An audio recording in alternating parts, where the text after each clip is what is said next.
Hey everyone, it's Wingspan TT, and today we're playing something a little bit new. It's Magic the Gathering, Duels of the Planeswalkers 2012. If you've been through Top Tier Tactics, you probably know I was a big fan of the original Duels of the Planeswalkers. I was originally ranked like number 20 in the world in that. Not to brag, of course. And here's the new one. It's available on Xbox Live and Steam and maybe PlayStation Network if that service still works, but I can't guarantee for that. And today we're going to be looking at Chandra Nalar's deck, Unquenchable Fire. I just want to talk a little bit about how to play this deck, how to play Burn in general. And this is not meant to be a card-by-card analysis by any means, but just really like oh, I'm bad at this game, what am I doing wrong? Now, right away, I have not unlocked every card in this deck, so I'm playing this kind of like half unlocked, so you can kind of see there's some cards in here I don't really love. This Cinder Wall, the 3/3 wall for 1, is not great, but it stalls off something like these Phantasmal Bears. The Kiln Fiend, however, I believe it's the Kiln. Yes, the Kiln Fiend, 1/2 for 2 mana. Basically, every time you cast an instant or sorcery, it gets powerful. And I already have the Chandra's Phoenix lined up for the 3rd round here. It's very important, you know. Yes, there's a timer in the game, but you want to think about what you're doing. Like, you want to think, what could your opponent possibly be doing? Now, he's gonna attack with a 2/2, I guess, to try to make me waste the Kiln Fiend, but his deck, the blue deck, and this is important in this game, this is part of what makes you good at Duels of Planeswalkers, is knowing what your opponent could possibly have. Alright, so he drops another Bears to drop it. Now the thing with the Bears is once it's targeted, it automatically dies. So we're just going to target it here. I could have cast the Phoenix, but I'm instead going to target this Bear, get it off the field. Alright, so it's out of the way. Kiln Fiend gets +3/+0, so attack for 4, 4/2 creature. And in general, what's very important with the burn deck is you want to constantly be weighing, you know, what am I going to do with the burn cards? The last thing you ever want to do is use them on the player. If any time it's possible to use them on a creature, that's what you want to do. Now he's going to use his whole turn to draw some cards. Can't really do anything about that, but good to know. And you do not want to, at this point now he's got full hand. I'm not going to waste, you know, this turn burning him. I'm going to get another creature on the board. He's reading the Phoenix. The Phoenix is 3 mana, 2/2 flying haste, and whenever you do damage to an opponent with a spell, it goes back to your hand. Now, that's not going to happen too often, but at least you have that option. Attack for 3, bring him down to 13, and pass the turn. You want to constantly think about what cards could he possibly have in his hand. It's kind of like poker. Like, how well you do depends on how well you can determine like what cards could be in your opponent's hand and what you're going to do about it. He draws cards, but little does he know the game is pretty much fucking over. Draw a land, play the land, play Sizzle. Sizzle's a terrible card. 3 damage to each opponent for 3 mana. Doesn't really do anything, but it's going to buff the Kiln Fiend, so he's going to take 6 basically from it. 3 from the card itself, 3 from the Kiln Fiend. I've done the calculations in my head. Gonna hit him with 3 for the Volcanic Hammer, another 3 to the Kiln Fiend. And yeah, that's pretty much game, set, match. It's going to push the Kiln Fiend up to like 7. Yeah, he's dead. Okay, so he conceded. That's fine. I see a lot of people online get really pissed when players concede. Well, here's the tip, buddies. Go fuck yourselves, because that's how you play Magic the Gathering. I have played this game not as long as some people. I've played Magic on and off ever since Exodus, Stronghold or Exodus, which was quite some time ago for anyone who's familiar with Magic. And this is at triple speed here. But you do want to, while you're unlocking cards, while you're still unlocking it, drop by the deck editor in between every match, see what cards were added, and decide if you want them or not. And I can do a more detailed analysis about which cards are worthwhile, but we'll save that for another time. These are the first 3 games I played. I didn't like edit out my losses or anything like that. And you want to determine, do you have a good hand? I got something I can play for 2 mana, for 3 mana, for 4 mana, and 4 lands. So in general, I wouldn't stick with an opening hand unless it had 3 or 4 land. 5 or 6 is too much. 0 is obviously bad. 1 or 2 is way too little. The only time I'd stick with a 2 mana, 2 land starting hand is if literally every single card in your hand costs 2 or less mana to play. So that way you knew you could at least get through your first 4 or 5 turns with no problem. But that's not necessarily a good sign. Now he's going to play this guy. It's a 1/1, but it gets stronger. It's basically an illusion that gets stronger based on how many illusions are on the board. Now I'm going to burn it at the end of his turn. It's an instant. so I can still kill it, you know, during his turn. But I just want to get it off the board so it's not bigger than, so I don't have to deal with how big it is. Now recently here, I'm going to play the Chandra's Phoenix, but I have drawn Banefire. Alright, Banefire is a great card because if X is higher than 5, like it's an X burning spell, but once it's past 5, your opponent cannot prevent it in any way. They cannot counter it, they cannot prevent the damage, and that's great against blue because it's basically an ace in the hole. It means if you can get enough land out and they're under whatever amount of land you have, you can finish them off. There's nothing they can do about it. Pretty much nothing. Other Adept, great card, 2/2 when it comes into play. It's going to bounce one of my cards, it's going to bounce the Phoenix. Not amazing because the Phoenix has haste, so it's just going to come out and hit him again, but it is basically forcing me to waste my whole turn. The whole turn where I spent my 3 mana to cast the Phoenix was waste, so now I'm going to have to do it all over again, attack him again. Not like I was necessarily going to use Chandra's Outrage instant to hit him, or to hit any of his, I guess to hit his creatures, that's the only thing I could do. But tempo is very important in Magic because there's tons of times where you lose and you would have won if you could have one more turn. So if you could force someone to waste their whole turn doing something like replaying something they've already done, or untapping things that shouldn't have been tapped to begin with, it's basically good. So Chandra's Phoenix, not a great card.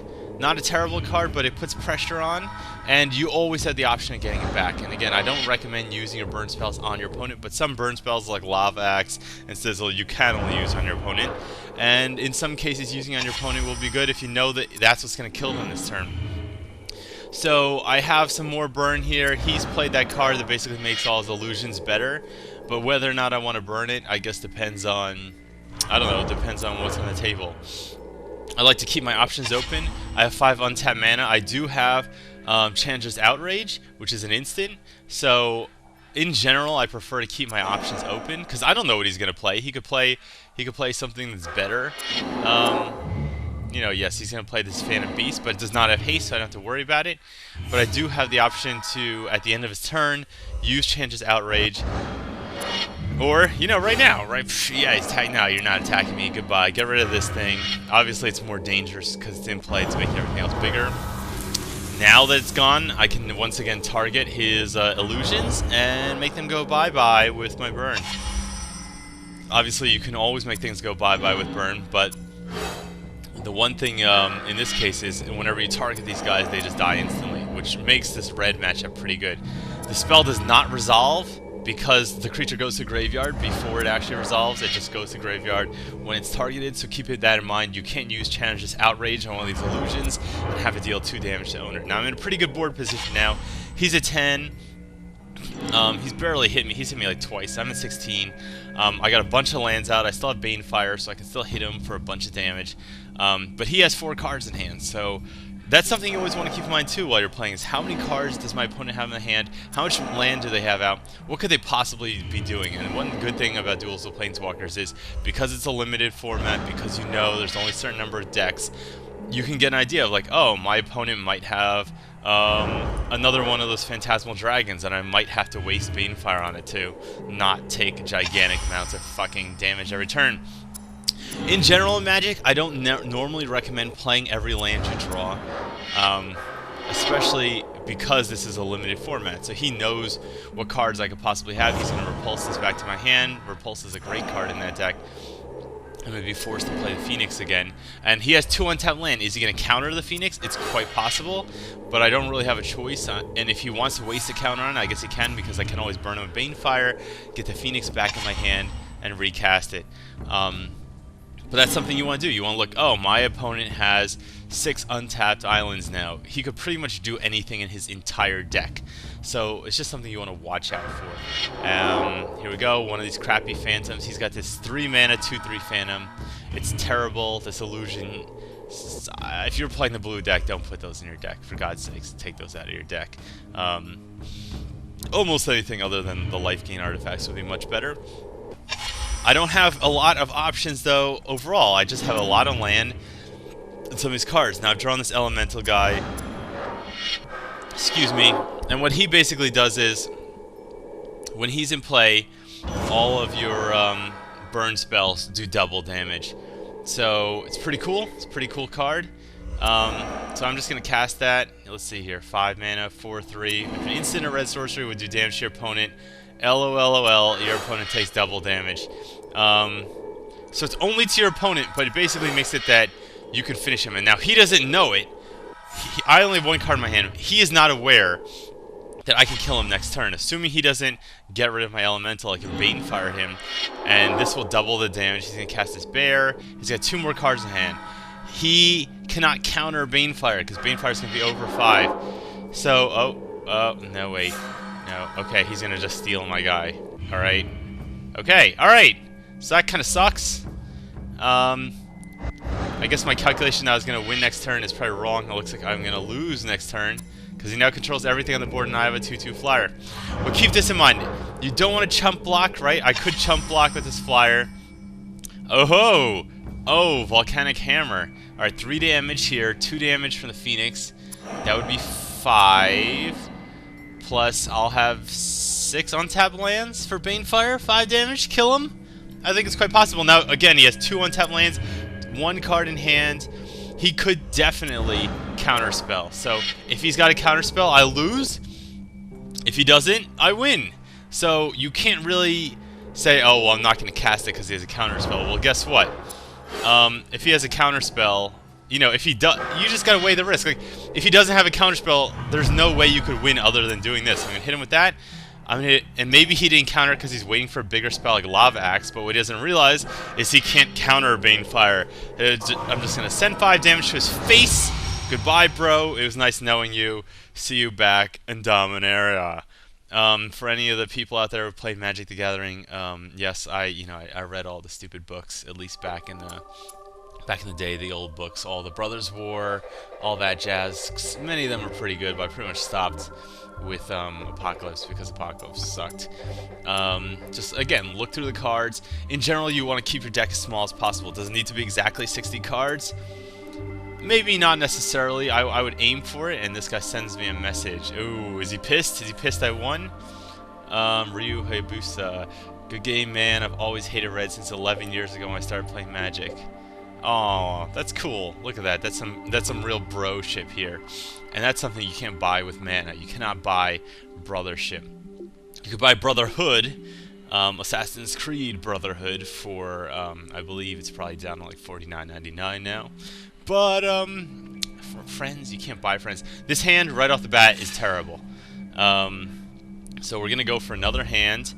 And here we go. This one looks good. I have and of course, yeah, I know what all the cards do now.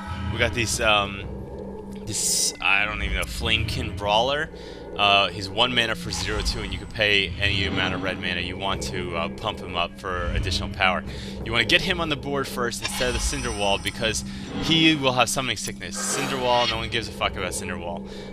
So you want him on the board as early as possible so you can attack, and I chose to play the Kiln Fiend instead of the Brawler, instead of attacking with the Brawler, because in the long run the Kiln Fiend will be much more important to winning. He's going to use his turn to draw some land. I'm going to use his turn to laugh my ass off, because he doesn't realize that the pain is about to be brought.